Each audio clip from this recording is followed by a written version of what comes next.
The Poetry of the Celtic Races, by Ernest Renan. Without contradiction, the legend of Saint Brandan is the most singular product of this combination of Celtic naturalism with Christian spiritualism.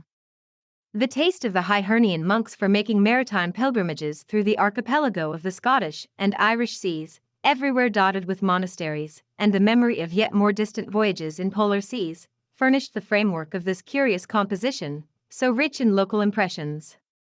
From Pliny we learn that, even in his time, the Bretons loved to venture their lives upon the high seas, in search of unknown isles. Latran has proved that in 795, 65 years consequently before the Danes, Irish monks landed in Iceland and established themselves on the coast. In this island the Danes found Irish books and bells, and the names of certain localities still bear witness to the sojourn of those monks, who were known by the name of Papai, Fathers. In the Faroe Isles, in the Orkneys, and the Shetlands, indeed in all parts of the northern seas, the Scandinavians found themselves preceded by those Papai, whose habits contrasted so strangely with their own. Did they not have a glimpse too of that great land, the vague memory of which seems to pursue them, and which Columbus was to discover, following the traces of their dreams? It is only known that the existence of an island, traversed by a great river, and situated to the west of Ireland, was, on the faith of the Irish, a dogma for medieval geographers. The story went that, towards the middle of the 6th century, a monk called Barontis, on his return from voyaging upon the sea, came and craved hospitality at the monastery of Clonfert. Brandan the abbot besought him to give pleasure to the brothers by narrating the marvels of God that he had seen on the high seas. Barontis revealed to them the existence of an island surrounded by fogs, where he had left his disciple Murnoch. It is the land of promise that God keeps for his saints. Brandan with 17 of his monks desired to go in quest of this mysterious land. They set forth in a leather boat, bearing with them as their sole provision a utensil of butter, wherewith to grease the hides of their craft. For 7 years they lived thus in their boat, abandoning to God sail and rudder, and only stopping on their course to celebrate the feasts of Christmas and Easter on the back of the King of Fishes, Jasconius.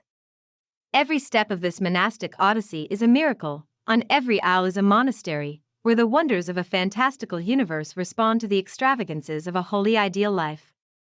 Here is the Isle of Sheep, where these animals govern themselves according to their own laws, elsewhere the paradise of birds, where the winged race lives after the fashion of monks, singing matins and lauds at the canonical hours. Brandan and his companions celebrate Mass here with the birds, and remain with them for 50 days, nourishing themselves with nothing but the singing of their hosts. Elsewhere there is the Isle of Delight, the ideal of monastic life in the midst of the seas. Here no material necessity makes itself felt, the lamps light of themselves for the offices of religion, and never burn out, for they shine with a spiritual light. An absolute stillness reigns in the island, every one knows precisely the hour of his death, one feels neither cold, nor heat, nor sadness, nor sickness of body or soul. All this has endured since the days of St. Patrick, who so ordained it. The land of promise is more marvelous still, there an eternal day reigns, all the plants have flowers, all the trees bear fruits. Some privileged men alone have visited it. On their return a perfume is perceived to come from them, which their garments keep for 40 days. We have just seen how, around the legend of a monk, the Irish imagination grouped a whole cycle of physical and maritime myths. The Purgatory of St. Patrick became the framework of another series of fables, embodying the Celtic ideas concerning the other life and its different conditions. Perhaps the profoundest instinct of the Celtic peoples is their desire to penetrate the unknown. With the sea before them, they wish to know what lies beyond, they dream of a promised land. In the face of the unknown that lies beyond the tomb, they dream of that great journey which the pen of Dante has celebrated. The legend tells how, while St. Patrick was preaching about paradise and hell to the Irish, they confessed that they would feel more assured of the reality of these places if he would allow one of them to descend there, and then come back with information. St. Patrick consented. A pit was dug, by which an Irishman set out upon the subterranean journey. Others wished to attempt the journey after him. With the consent of the abbot of the neighboring monastery, they descended into the shaft, they passed through the torments of hell and purgatory, and then each told of what he had seen. Some did not emerge again, those who did laughed no more, and were henceforth unable to join in any gaiety. Knight Owen made a descent in 1153, and gave a narrative of his travels, which had a prodigious success. Other legends related that when St. Patrick drove the goblins out of Ireland, he was greatly tormented in this place for 40 days by legions of black birds. The Irish betook themselves to the spot and experienced the same assaults, which gave them an immunity from purgatory. According to the narrative of Giraldus Cambrensis, the isle which served as the theatre of this strange superstition was divided into two parts. One belonged to the monks, the other was occupied by evil spirits, who celebrated religious rites in their own manner, with an infernal uproar. Some people, for the expiation of their sins, voluntarily exposed themselves to the fury of those demons. There were 9 ditches in which they lay for a night, tormented in 1,000 different ways. To make the descent it was necessary to obtain the permission of the bishop. His duty it was to dissuade the penitent from attempting the adventure, and to point out to him how many people had gone and who had never come out again. If the devotee persisted, he was ceremoniously conducted to the shaft. He was lowered down by means of a rope, with a loaf and a vessel of water to strengthen him in the combat against the fiend which he proposed to wage. On the following morning the sacristan offered the rope anew to the sufferer. If he mounted to the surface again, they brought him back to the church, bearing the cross and chanting psalms. If he were not to be found, the sacristan closed the door and departed. In more modern times pilgrims to the sacred isles spent 9 days there. They passed over to them in a boat hollowed out of the trunk of a tree. Once a day they drank of the water of the lake. Processions and stations were performed in the beds or cells of the saints. Upon the 9th day the penitents entered into the shaft. Sermons were preached to them warning them of the danger they were about to run, and they were told of terrible examples. They forgave their enemies and took farewell of one another, as though they were at their last agony. According to contemporary accounts, the shaft was a low and narrow kiln, into which 9 entered at a time, and in which the penitents passed a day and a night, huddled and tightly pressed against one another. Popular belief imagined an abyss underneath, to swallow up the unworthy and the unbelieving. On emerging from the pit they went and bathed in the lake, and so their purgatory was accomplished. It would appear from the accounts of eyewitnesses that, to this day, things happened very nearly after the same fashion. The immense reputation of the purgatory of St. Patrick filled the whole of the Middle Ages. Preachers made appeal to the public notoriety of this great fact, to controvert those who had their doubts regarding purgatory.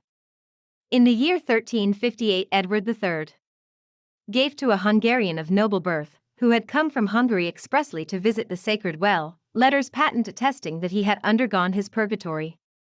Narratives of those travels beyond the tomb became a very fashionable form of literature, and it is important for us to remark the wholly mythological, and as wholly Celtic, characteristics dominant in them. It is in fact evident that we are dealing with a mystery, or local cult, anterior to Christianity, and probably based upon the physical appearance of the country. The idea of purgatory, in its final and concrete form, fared specially well amongst the Bretons and the Irish.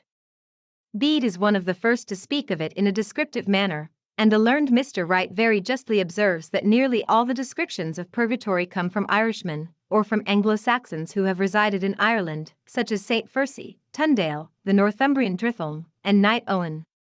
It is likewise a remarkable thing that only the Irish were able to behold the marvels of their purgatory. A canon from Hempstead in Holland, who descended in 1494, saw nothing at all. Evidently this idea of travels in the other world, and its infernal categories, as the Middle Ages accepted it, is Celtic. The belief in the 3 circles of existence is again to be found in the triads, under an aspect which does not permit one to see any Christian interpolation. The soul's peregrinations after death are also the favorite theme of the most ancient Armorican poetry.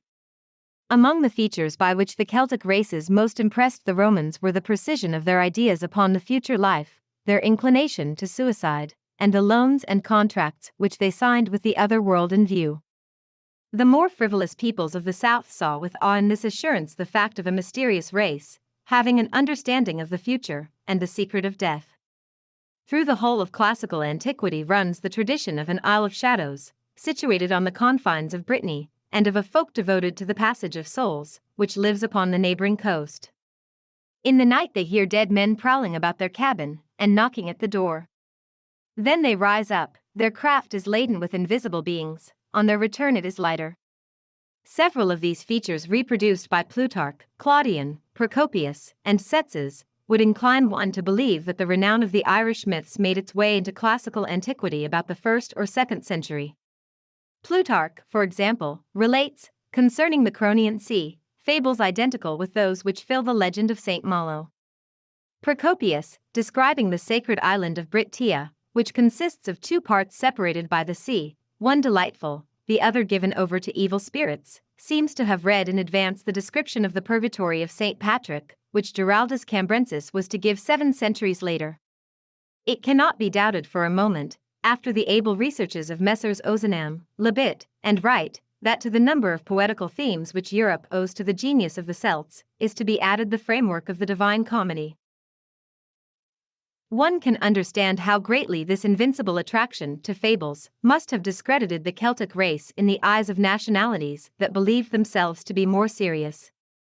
It is in truth a strange thing that the whole of the medieval epoch, whilst submitting to the influence of the Celtic imagination, and borrowing from Brittany and Ireland at least half of its poetical subjects, believed itself obliged, for the saving of its own honor, to slight and satirize the people to which it owed them.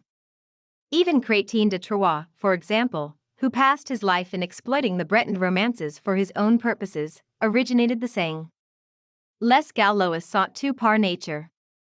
Plus sots que bête de pâture.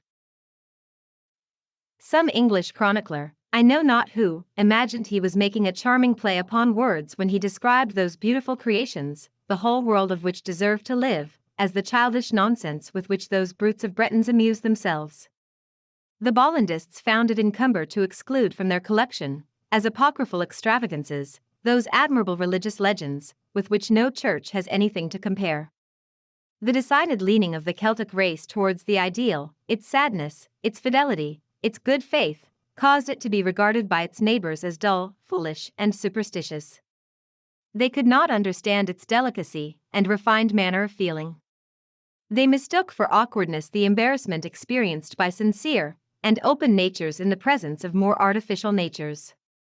The contrast between French frivolity and Breton stubbornness above all led, after the 14th century, to most deplorable conflicts, whence the Bretons ever emerged with a reputation for wrong-headedness. It was still worse when the nation that most prides itself on its practical good sense found confronting it the people that, to its own misfortune, is least provided with that gift.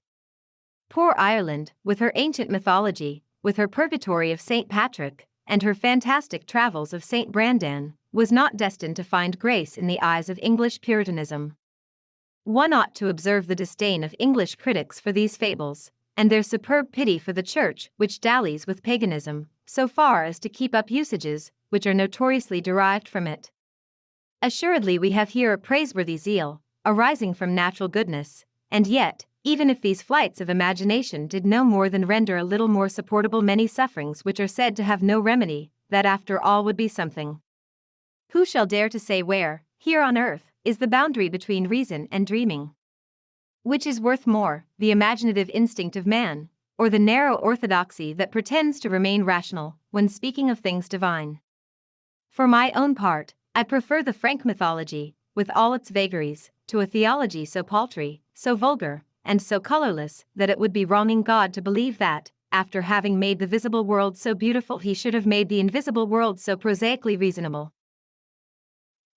In presence of the ever-encroaching progress of a civilization, which is of no country, and can receive no name, other than that or modern of European, it would be puerile to hope that the Celtic race is in the future to succeed in obtaining isolated expression of its originality. And yet we are far from believing that this race has said its last word.